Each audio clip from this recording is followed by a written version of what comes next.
Hi everyone, and welcome to episode 101 of the Talk is Cheap show. And I just want to start by saying a big thanks and shout out to everybody who watched the show last week, especially those who sent us their messages. We truly appreciate your support. Keep it going, man. Love for love. Love for love. But back to today's show, where we have another great show lined up for you today. But before we get started, our cursory introductions. A man who really needs no introduction, but it would be remiss of me not to put respect on the big man's name. To my left, my good friend, my co-host, resident expert, show analyst, social media content award winner, and now, I understand, star of late night TalkSport Radio. Ladies and gentlemen, boys and girls, let's give a big digital round of applause to none other than the legend himself, Mr. Curtis Shaw of Curtis Shaw TV in the house. What are you saying, bro? The price just went up. The price. What's the saying? Yesterday's price is not today's price. It's not today's price, No, so I'm going to have big to up, let Robbie know that. Yeah, man. let him know, man. So what have you been up to, bro? Since the Hey, last show? same old, man. You know, Liverpool. Well, we're going to talk about that. Yeah, we'll but talk about that for obviously, real, yeah. it was on TalkSport of the weekend. Yeah, I with caught you. Jordan. It's funny, I was saying to you that I was driving home from the gym. It was quite late last week, Friday, and I just switched on the radio, going through the channels, and I come across these dulcet tones. I thought, right, I recognise that voice. You and Jordan Jarrett Brown, Yeah, man. big up chopping Jordan. it up on TalkSport. Yeah, man. Big up Jordan. He brought me through. It was a good show, man. Yeah, you know, it was. we were previewing the game. We was optimistic, and you know, didn't quite work out that way. But yeah, But yeah, man, Yeah, listen, but- man, big up. Yeah, big respect, up. It's man. good to see you getting out there, man. Yeah, man. Other people are recognising what you've been bringing to this platform for a long, long time now. So that's great. I'm pleased for you, bro. Big up. Right, okay then. So let's kick things off then with what we like to call our news and notes. For those of you who watch regularly, you will know that what we do is just sort of briefly cover any stories that hit the headlines that are relevant to football, to Arsenal. Doesn't always have to be directly related to Arsenal, but big stories in the news. And I guess this week there's only one place to start, man, and that would be what I like to call the managerial merry-go-round. So unless you've lived under a rock, you will know that in the last few days, man, there's been a big news on that front with Ole Gunnar Solskjaer losing his job sorry, I nearly said Arsenal, Man United. The wheels finally fallen off. But you know what? Talking about the managerial merry-go-round, I came across an interesting stat that I'm going to read out to you in a minute. But so there's been 6 Premier League managers that have lost their job. 5 before Ole. Let's just run through those. Xisco Munoz, Watford. Steve Bruce, Newcastle. Nuno, Tottenham. Daniel Farke, Norwich, and Dean Smith. And then, of course, we've got Ole, who's, like I said, the wheel finally fell off. But, yeah, there was an interesting stat that I came across when Ole got sacked, and it was Ole's last win, Premier League win as Man United manager, was against Nuno. Nuno's last win, Premier League win as Tottenham manager, was against Dean Smith. Dean Smith's last Premier League win as Aston Villa manager was against Ole. So that's kind of weird, that sequence. Bit of a merry-go-round. Yeah, so yeah, the very epitome of a merry-go-round. But hey, man, Ole. over to you, Curtis. Ole's sacking. I mean, I think it's a sad, sad day for football. If you are not a Manchester, some irony if there. you are not a Manchester United fan, you cannot be happy about Ole Gunnar Solskjaer's sacking. We lost a real one. Yeah, we lost a real one. Ole, I mean, listen. Everyone wanted Ole to stay, man. Even the Watford fans were singing it. 4-1 up, Ole, we want you to stay, you know. Listen, it's something that, you know, I'm shocked that Man United waited so long. You know, they had the international break. That seemed like the perfect time. They wait. They obviously had no plan to get rid of him. They were trying their best to keep him. They've let him go. They're being linked with Pochettino now from PSG, who I think would be a decent appointment for them, to be honest. But yeah, Ole's sacking, I mean, I think you know what, when Watford were winning the game, my initial reaction was, you know, little smile and laugh. Then I said to myself, you know what, he's taking it too far with this one. They're not going to let him off with losing to Watford. Old Harry Maguire, who was giving it all that last week, you know what I mean, gets sent off, and I think that was the final straw. So yeah, Ole. What did you think of, like, in the immediate aftermath when they lost the game? Yeah. And you saw him walking towards the fans, the Man United fans that are in that far corner of the ground there, and then you saw Bruno Fernandes coming over and it's gesturing to the crowd. Yeah. What did you think of all that? I mean, listen, if you care that much about him, why don't you put a performance in? You know what I mean? This is what you get with these players. Oh, the manager's gone, everyone's putting out these great messages and don't blame him. Well, you should have stood in front and...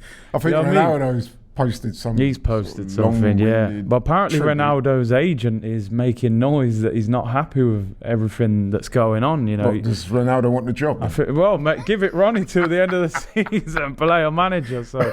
But yeah, not surprised. I've got to ask you, man, what did you make of the video? That was a bit bizarre. I mean, that was some cringe. Have you ever seen a manager that's got sacked and released a video?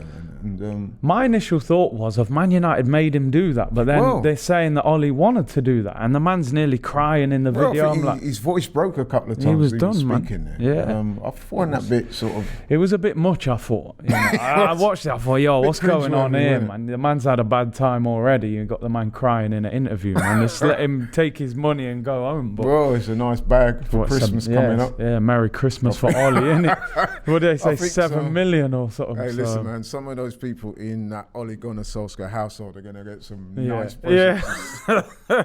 It's the Rolex now, isn't it? You know what I mean? What about in terms of his replacement? And when I say a long-term replacement, there's been all these names being put forward. Yeah, I think Pochettino, Rodgers, Zidane. Which one do you think's in the running? I think they've said Zidane doesn't want the job. He doesn't speak fluent English. Apparently, his wife's not keen on living in England, in Manchester. So, and then I think they're going for Poch. Poch apparently is not happy at PSG. His family haven't moved. He said it's his dream job to be there. So I reckon Poch ends up at United. To be fair, it's looking like that, isn't it? It's looking like that. Yeah, I mean, we'll see what happens, but he's beginning to look like Pochettino. You know, listen, Pochettino's a good manager, and I think that would be a good fit for them. But we'll see what happens. Watch this space. Second thing I wanted to mention, news and notes, just briefly. It's been announced that England manager Gareth Southgate has signed a new contract that will run through to December 2024. So, look, listen, Southgate has done pretty well so far, I think it's fair to say. Yeah. I mean, he's taken us to a World Cup semi-final. We got to the final of the Euros. A lot of people say we should have won that. Definitely. We should have beaten Croatia in the semi-final, I thought. Should definitely have beaten Italy. But, you know, he's done well. So you happy with that? I mean, listen, I think he's brought the squad together well. It seems to be a better harmony within that England squad than we've seen for a long time. I think there is an element of frustration because I think definitely the Euros, you know, England should have won that. When are you going to get a better opportunity in your own country with your own fans? An aging Italian team, you 1-0 up, you don't win it. But listen, I suppose he's earned the right to, get an extension to the contract. So it's understandable they've given him an extra 2 years. And what do you think of our chances, just briefly, next year? I think it will be more difficult than the previous tournaments, just for the fact, the weather. It's going to be very hot over there, even in winter. I don't think England will win it, but I think they've got a chance. They'll be in the running, but I think there are better teams than England, the likes of, France and teams like that. Yeah, we'll see how that goes. I'm looking forward to that already, though. Okay, then, right, so let's crack on then. Back to one of our regular features. It's time to look back on Arsenal's last game since our last show. A game we labelled on the last show as the acid test for Arsenal, although unfortunately by the game ended, we were more in a state of acid reflux. But anyway, to set the scene then, Arsenal away to Liverpool. Always a difficult fixture for Arsenal. We said on the show last week, we haven't won there in several years. I think the last time we won there was 2012. It was a game that most pundits had quite correctly said, listen, Arsenal were on an 8-game unbeaten run, but this was by far the biggest test. This is the game where we were going to see exactly what Arsenal are made of. So there was a lot of expectation surrounding the game. I was very excited for the game, as I'm sure you were as well. So we rocked up 4-4-1-1 formation. I like to say 4-4-2. It's just a variation of 4-4-2. The Arsenal lineup, in goal Ramsdale, back four of Tavares, Gabriel, Ben White, Tomiyasu, midfield four, Emil Smith-Rowe, Sambi, Thomas Partey and Saka, front two, Lacazette and Aubameyang. Changes, Sambi was in for Ainsley and still no Tierney. I'll just run through the key moments of the game briefly, and then I'll invite you to have a chat about it after. Right, so the way I summed up the game was, for the first 30 minutes, I didn't think we played brilliant, but I thought we nullified Liverpool to a certain degree. I thought we did okay. I didn't think we played exceptionally well, but I thought we kept the crowd quiet, restricted Liverpool. You know, they didn't come at us and blaze us out the ground like some people thought they might do. So I thought we kept them fairly quiet. Then the 35th minute happens. Mane appears to foul Tomiyasu. I thought it was a foul. Arteta remonstrates with the ref. That angers Klopp. He starts shouting Arteta. Arteta starts shouting back at Klopp. It was coming together. It looked like they were going to start scrapping on the touchline there. Both managers end up getting booked. And I'm looking at that and I'm thinking to myself, you know what? I like the passion there, man. You know what I mean? I like the passion. I like it. You know what I mean? But what that seemed to do, and I'm going to ask you for your thoughts on this a bit later, is it seemed to galvanise the crowd first. The Liverpool crowd started, all of a sudden, they've been fairly quiet. All of a sudden, you know what I mean? They're making noise and everyone's going crazy. And that seemed to me to sort of, in turn, galvanise the Liverpool team. And I'm thinking, whoa, you know, we've got a game on our hands now. And so, yeah, man, and then 4 or 5 minutes later, goal. You know what I mean? We give away a free kick. Alexander-Arnold takes it. Mane scores with a header to make it 1-0. 52 minutes, second half, early into the second half, Jota 2-0. 73 minutes, obligatory goal for Salah, 3-0 to Liverpool. And then there's a fourth, Minamino, he gets in on the score sheet. 4-0, man. And disappointing. Yeah. Just before I ask you to comment on the game, match receipts. Shots on goal, Liverpool 19 to our 5. So, you know, pretty wide margin there. Shots on target, Liverpool 9, Arsenal 3. Possession stats, 2-1, Liverpool 63% to our 37. And pass accuracy was the only statistic that we came close to them. Liverpool 88, we were 80. But a fairly comprehensive drubbing, it has to be said. Mm-hmm. But Curtis, my man, what's your thoughts? No free hits. Oh, man. No free hits, people. Yeah. You know what I mean? But listen, we'll talk about that anyway. But before you go there, go because I will get on to the meat of the game later, but team lineup and formation, was you happy with that? Yeah, no, I thought some people were saying, right, so there's no Tierney. Some people were saying he should have come in for this game. Yeah. Also, in the previous game, our previous game against Watford, Ainsley had done very well. Some people said he was man of the match, so some people might have been surprised to see him get left out. But so what was your thoughts on the lineup and the formation? I didn't have a problem with the team. Because I think he went with Sambi because him and Partey seem to be building a bit of a partnership. You know, Ainsley has not really played with him too much. Nuno was in good form coming into this game, and Tierney has played before at Anfield for us, and obviously we've had difficult results. I think he's probably trying to show that, you know, Nuno's earned that right to be in the team, and I think you need that kind of competition. Obviously, in the end, it didn't work out. But, you know, who's to say if Tierney plays, it would have gone any better? Maybe it would, maybe it wouldn't, hindsight and all that. I was, you know, referring to the free hit thing because I know, obviously, some people are saying, you know, it was a bit of a free hit. I wasn't. I don't really have that outlook on it because to me, Arsenal are a big, big football club. And I don't think big football clubs should have free hits against anybody. You know, the reality is we were one place behind Liverpool. If we'd have beat them, we'd have actually gone above them in the league. You know, listen, I understand Liverpool are better than Arsenal. They've got a better manager. They've got a better team. It's not so much that we lost the game, it's how we lost. Yeah. You know, it felt to me, you know, on that unbeaten run, it was like something's changing here. The culture's changing, we're hoping. So when you go to Liverpool, you want to see that change. It felt like the years gone by of just going there and, as I say, getting our bellies tickled. You know, they just dealt with us however they wanted to. And it was, you know, in the end, I think if it wasn't for Aaron Ramsdale, it would have been more than 4, let's be honest. You know, they missed a lot of chances in that game as well. So for me, it was a very, very disappointing victory.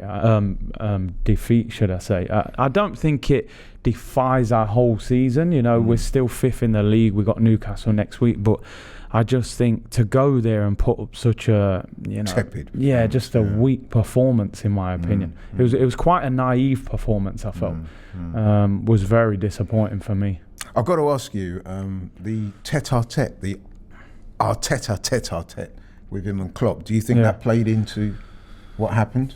I mean, listen, I'm not going to blame Arteta for that, because I think, Mane was putting in a few dirty challenges and he wasn't happy, and I think the bigger problem there is with the players, because if I'm a player and I see Mikel Arteta doing that and I'm an Arsenal player, that should fire you up as a player and say, listen, our manager's over there having it with Klopp. You know what I mean? I'd go around the place and say, listen, come on now.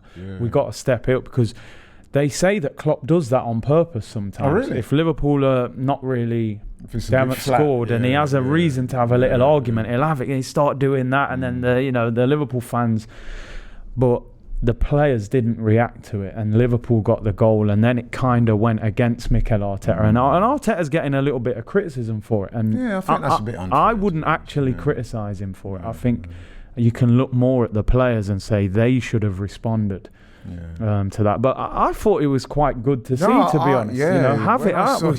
I'm with you on that, man. When I saw that, I thought, my immediate thoughts were, if you're a player, you see that, you think, man, I want to, replicate that spirit out on the pitch. But as you quite rightly said, they didn't quite manage to do that. No. I think if you're looking at the other side of the coin, you kind of think that if sometimes with the away teams, it's almost in your interest, isn't it, to sort of be a bit understated and just sort of almost. Watford did that to us the other day when we was talking. We said how they kind of brought us down to their level for a while. Yeah, they did. So sometimes when you're the away team, you don't want to fire up the opposition too much. Yeah. You're quite happy, especially at a place like Anfield. You're quite happy to sort keep of placate things quiet, them and then just sort of slip under the radar and catch them slipping. Yeah. So I guess, you can look at it either way. But personally, when I saw that incident, I was thinking to myself, game on. But it's unfortunate we didn't quite respond. I've got to ask you, man. There's a couple of players out there that I had to check. More than a couple, I think. You know what I mean? And I've got to say, man, he's my guy, man. But again, he didn't have one of his better days. And that's the captain. Skipper. Aberwatch. Listen, I have to defend this guy all the time. I'm running out of defence for him. I mean, listen, one thing I will say, there's no service. If you're I think even if you've got a real top striker up there who's even better than Aubameyang, you're going to struggle, because I saw that we're 19th in the Premier League in terms of big chances created. Wow. Something that over the years, Arsenal have had no problem scoring goals. It's been defending. So there is a massive problem with creativity in this team. We didn't address it by getting a creative midfielder, central midfielder. However, Aubameyang, for me, there's a problem at the moment. There is a problem. We're not getting enough out of him. I mean, it's not his work rate, because I saw a stat that he's pressed more than any striker in the Premier League this season. So he's working. But he's 32 with the lack of service as well. But sometimes, the basics, like the ball's coming up to him, hold it up, make it stick. The ball's coming off him, you're like, man, I think it's a combination of the two. I don't think the blame is solely with Aubameyang or solely with the club. I think we gave him a new contract, but there don't seem to be any plan in place of how to get the best out of an aging striker. When you watch Leicester, they know how to still get the best out of Vardy. I feel like with Arsenal, we're putting crosses in, and we're kind of not helping each other in this sense. But I think we've definitely got to bring in another striker in the summer. Okay, I also thought Smith Rowe and Saka, two guys who have been excellent for us this season, but unfortunately on Saturday, didn't quite happen for them. No. As I said, I had to kind of check halfway through the second half. They were still on. You know what I mean? But your thoughts on that? I mean, listen, there was a number of players, some of the more experienced ones as well, who I would look at them even more than the youngsters. But listen. No, I only mention them because they've been so good. They've been spoken about a lot. Yeah, I mean, yeah. Smith Rowe was hardly in the game. You wouldn't have noticed him. And Saka, I mean, there's a couple of times in that first half he could have gone at Tsimikas. Obviously, came in for Robertson. And he just didn't go at him. There was no real aggression in his game. And listen, it was one of them days, but. I think Laka didn't play that well, did he? Not really. Tried hard, but it just wasn't happening for him. Was it? I just think sometimes with the manager, I look at that game. Before the game, I looked in and I thought, we've got a better bench than Liverpool have got. We had some good players on the bench, and I'm thinking, you can see Saka, Martinelli, Aubameyang, a fefew players are not at it. Get Martinelli on, get a Pepe on. And it's like he waited till it was 2-3-0 before he made a change. And then he brings on him. And then he brings on El Neni and Odegaard, and you're like, I don't know what's going on. I've got to ask you though, because I mean, listen, we have been singing his praises for the last couple of weeks, but I have to be honest and say that on Saturday I was disappointed at the substitutions, the timing, and who he used. It might have been a moot point. A lot of people saying, yeah, but we lost the game by then anyway. But the point I'm trying to make is, you're a manager there and the game's running away from you. I want to see you make some substitutions or try some things that's going to impact the game. Yeah. And, listen, I don't want to be too critical, but I didn't really see that from him on Saturday. Did you? Tell me if you did. I didn't see it. No, I didn't see it at all. He brought off Sambi, who was making mistake after mistake. You're thinking, for his own good, take him off. It's getting worse for him. Get him off. And then obviously the wide play, he could have taken off a number of players, but I didn't understand the substitutions at all. We've said it how many times that he's reactive, not proactive. I would have liked to have seen Martinelli go and press them a little bit. You need a goal. Pepe can get you a goal. He's almost treating Smith Rowe and Saka as if, like, I can't take them off. And I don't think a young player should be treated like. They should still understand that, listen, you're playing very well, you deserve your place, but if you're not performing, we're still willing to take you off and give someone else a chance. So, I was disappointed with the substitutions. Yeah, it was a disappointing day, man, I've got to say. And I just want to round up my comments by saying I'm with you on the free hit thing. When I hear Arsenal fans talking about free hits and that, I get really frustrated with that type of talk. It's defeatist talk, bro. Yeah, I agree. It's defeatist. At the end of the day, listen, man, Liverpool had not been playing great up until they played us at the weekend. No, it's true. I mean, they'd lost to West Ham. Drew with Brighton. They were 2-0 up at home against Brighton. Now, no disrespect to Brighton. Graham Potter's doing a great job there. And Brighton are a decent team. But, the facts are facts. Liverpool were 2-0 up at home against Brighton. And Brighton forced their way back into that and got a creditable draw. If Brighton can go there and get a draw, then we should be able to at least compete with Liverpool. At least compete, and as you I'm said. afraid on Saturday we didn't, which is disappointing. But anyway, listen, man, as I always like to say, a week is a long time in football. The Premier League is the gift that keeps giving, so we go again. Our attention turns to this weekend. Our Ops of the week are Newcastle. We're at home this time, so we're welcoming Newcastle to the Emirates, the world's richest club. They come to town. It's an early Saturday afternoon kickoff. The return of Joe Willock. Some people are calling it the Joe Willock derby. Joe Willock derby. I would imagine he'll play, won't he? What do you think? Yeah, he should do. And if he does, I hope the fans give him a good reception. I'm sure they will. They will. Some people are saying that Newcastle are the perfect opponents for Arsenal to bounce back on. Listen, that kind of sounds arrogant, so I'm not going to go with it. But let's be honest, man. If you've just been drubbed by Liverpool 4-0 and you look at the next game and it's Newcastle, you're kind of thinking, well, hopefully we can get the win. He's definitely on the cards. So, although we also have to say that Newcastle, there's a bit of a rejuvenation process going on there. They've appointed a new manager, a manager that I actually quite rate. Yeah, he's not Eddie bad. Howe. I think he's a decent manager, and they played last week. And even though he wasn't there through COVID, but they got a draw, and apparently they played quite well at times. So, Newcastle, I don't think they're going to come and lay down, not straight away anyway. But before we actually analyse the game, I just thought we'd look at Newcastle so far this season. So Newcastle are actually propping up the table. They're bottom. They played 12 games. They haven't won a Premier League game yet, which is amazing, really, given some of the players they got. They've drawn 6 and lost 6. They've lost to West Ham, Villa, Man United, Wolves, Tottenham and Chelsea. They've drawn with Southampton, Leeds, Watford, Crystal Palace, Brighton and Brentford. So they're bottom. We're fifth.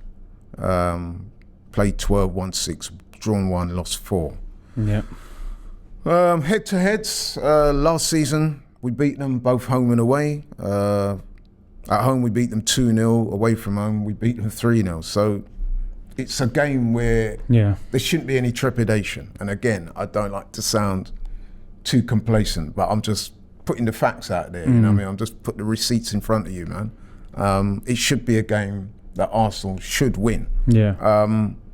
But listen, let's break it down. Team lineup, who would you like to see in the team, and what formation would you like to see used? Do you know what? I see this is going to be interesting whether Arteta reverts back. I wouldn't overly panic. I think this 4-4-2 or 4-4-1-1 has been working. So I would stick with the formation. I would like to see a couple of changes made though in the teams. Oh, you would? Okay. Yeah. For me, I think Saka comes out of the team. Yeah, I would give him a break. I don't think he's been at it for a while. He's had some good performances. The Tottenham game, he was good, but I just think this season he's been very inconsistent. And I think when you've got Martinelli and Pepe on the bench, he shouldn't just be playing, without performing. I would bring one of those two in. I'm interested to learn who you're going to bring in. It's a tricky one. Do you know what? I almost think Martinelli deserves the chance. Yeah, I was going to say that because it's almost like he's become the forgotten man at Arsenal. And I rate him. I think he's got a lot of potential, man. And I just think, Pepe started the season, didn't really happen for him. I would give Martinelli a chance. I think it's about time we saw him. As much as do you know what? Nuno Tavares has done well recently. I'm just thinking, on one hand, I think, do you keep him in the team and let him try and redeem himself? But then on the other hand, it was such a bad game for him. And then you've got maybe St. Maximum running at him. That could be do you bring Tierney back in at left back? Sometimes you've got to bring these youngsters out of the firing line a little bit. So possibly Kieran Tierney at left back for me as well. I think we will see Tierney. Let's face it, Tierney's one of the senior players. Yeah. And Tierney, being the consummate pro he is, I don't think he's going to be flailing his arms around the fact that he's not been playing. But I'm pretty sure that knowing him as we do, he's been disappointed that he'd not been starting. So I think that the performance of Nuno last week almost opens up that door for him to come back in. It's kind of made Arteta's decision a bit easier, because you imagine if Nuno had done really well last week, then you have to keep Tierney out for yet another game, and then that's when things could start getting a bit ropey. St. Maximum, he's dangerous in it. So if Nuno's confidence has been hurt, you don't really want to play against him with Gucci headband and all of that. So maybe bring Tierney in and Martinelli for me. Yeah. Sambi? Would you stick with him? Sambi had I'm almost tempted to say give Ainsley a game. Ainsley got man of the match in the last home game. He did. Sambi's up and down at the moment. Man of the match was to get dropped. So maybe you bring Ainsley in. I think he went with Sambi because of the partnership with Partey. I think what we've realised over the last few weeks is that we've got to sign a midfielder in January. We're still short of a ball-playing central midfielder. So yeah, I would probably go Tierney, Ainsley and Martinelli and bring out Nuno, Sambi and Saka. That would be my 3 changes. Yeah. The rest I would leave. What you said there makes sense. This will make sense, man. But I doubt he'll do it. The Martinelli, I can't. I can see him bringing Tierney back. Maybe Tierney, I don't think Martinelli will get a start. I'd like him to, but I think Martinelli will feature. Yeah, he needs to. He deserves game time. I hope he does, because like I said, he's almost becoming the forgotten man. Yeah. And he must be grating on him a little bit. He's a young guy, he wants to get out there and prove himself. Yeah. I mean, a season or so ago, everyone was hailing this guy as the next next generation. Next Alexis Sanchez, they were calling him at one stage. Now the man can't get off the bench. Yeah, man, it's weird. It's a weird one. Yeah. But hey, man, I just want to ask you, man, Newcastle. I've got a couple of dangerous players. You mentioned one already, St. Maximo, who I have to say, man, he's an exciting player. Man, he's one of outside of our team, obviously, but he's one of those guys that you like to see playing it. Yeah, and I'm just worried that the kind of stage is set for a guy like that. That's the problem, isn't on it? Saturday, man. I think he could be dangerous. And Callum Wilson, of course. Yeah, good player. And we spoke about him earlier. Joe Willett, he's coming back to Arsenal. I expect he will play some part. He'll probably start, to be honest with him. He's had a slow start this season. I know yeah. a lot of Arsenal fans have been saying like, "Oh, we got a great deal there, man. Getting 25 million. We got him sold while he was in form." But he'll have a point to prove. You always do against your former club. So I honestly think with Newcastle, they're not as bad as where they are. I don't think they're the worst team in the league, even though the league says they are at the moment. I think once Eddie Howe obviously missed the last game for illness, so he'll be keen if he's back on the bench this weekend. It'll be a dangerous game. Newcastle have got a good attack. Like you said, Almiron, St. Maximum, Callum Wilson. It's just at the moment they can't defend, so we need to. They're one of those what I call Dolly Parton sides. Excuse the term. Yeah. But they're top heavy. Up top, they're pretty impressive. Yeah. But as you go down the team through, then they're not quite as good. I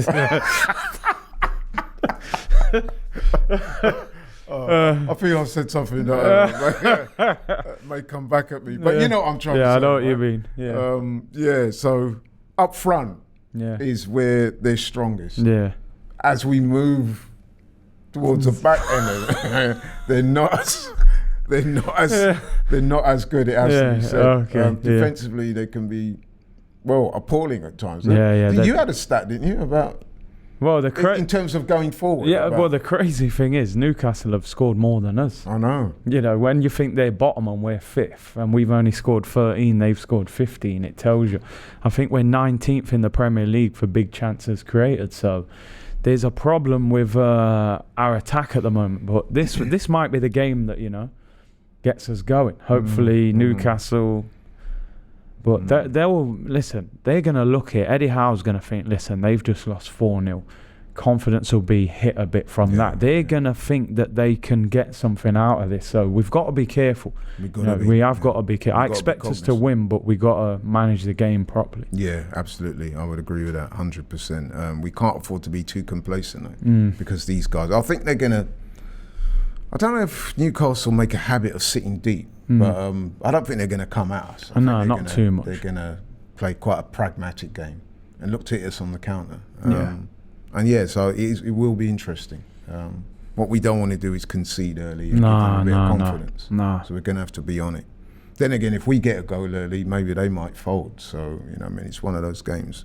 I'm looking forward to the game though, man. Early kick-off. Hopefully we get the win. I think we can go level on points with West Ham in fourth if we can win, and then obviously depending on their results. So listen. I just want to ask you though, given what happened last week, we were talking up our chances before that game. We both predicted that we'd get a draw. Yeah. And let's be honest, man, it kind of went flat, didn't it? I think we got caught up in the hype a little bit. That's what I was going to ask you. Did we get caught up in the hype?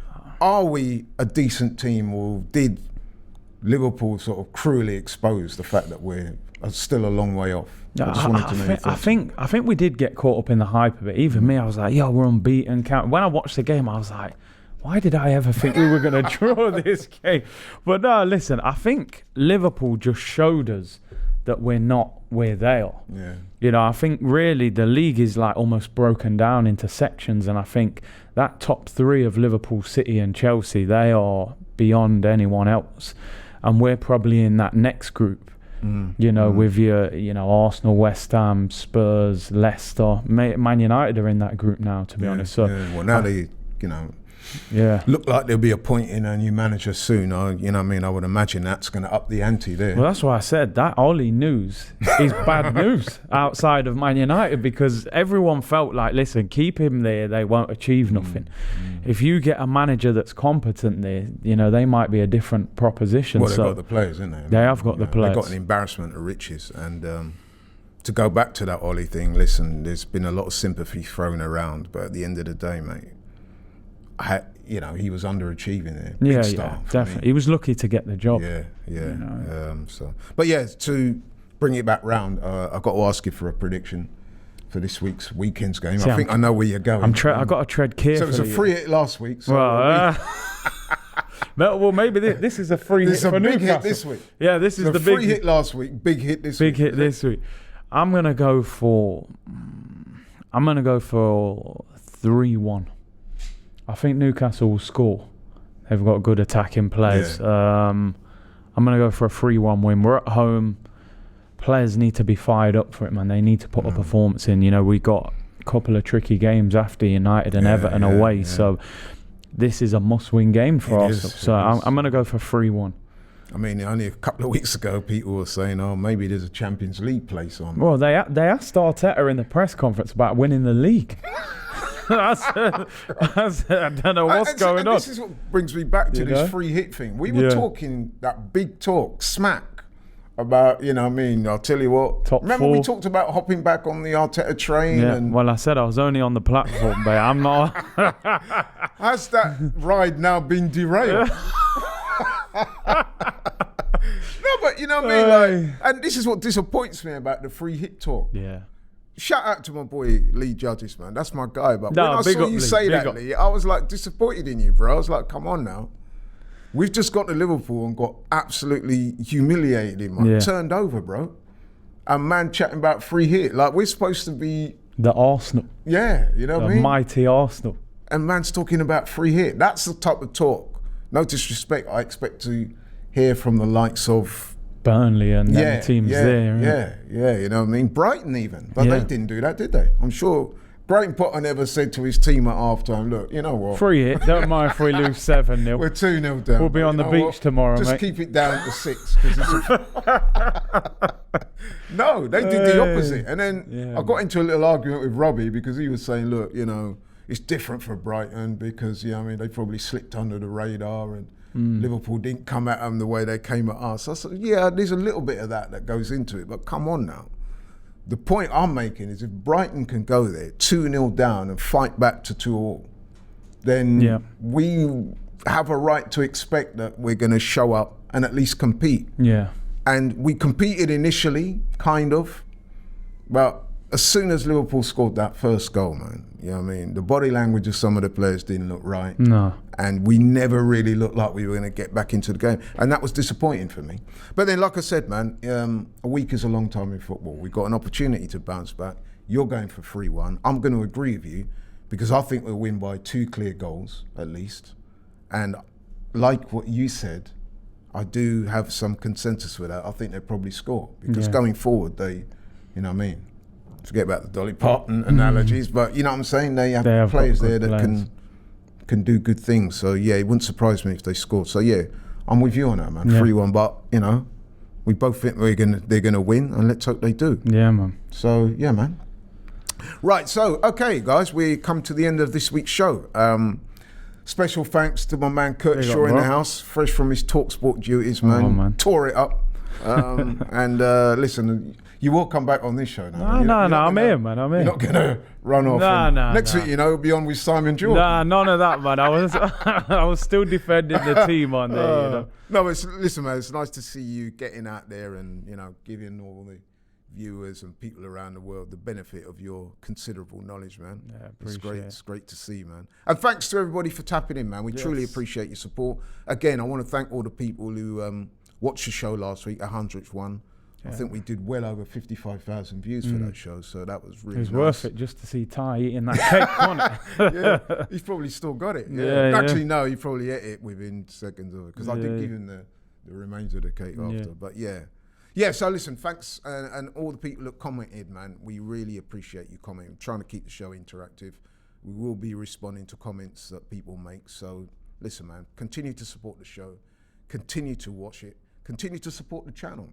And continue to support my man here as well on tell him what you got lined up, Curtis Shaw TV, you know, appreciate all the support, daily uploads and watch-alongs as well. So yeah, man, keep going. Respect, man. Yes. Thanks for coming down. No worries. And it only leaves me to say, take care of yourselves, keep yourselves healthy, safe and COVID-free, and we'll see you next week. We're out.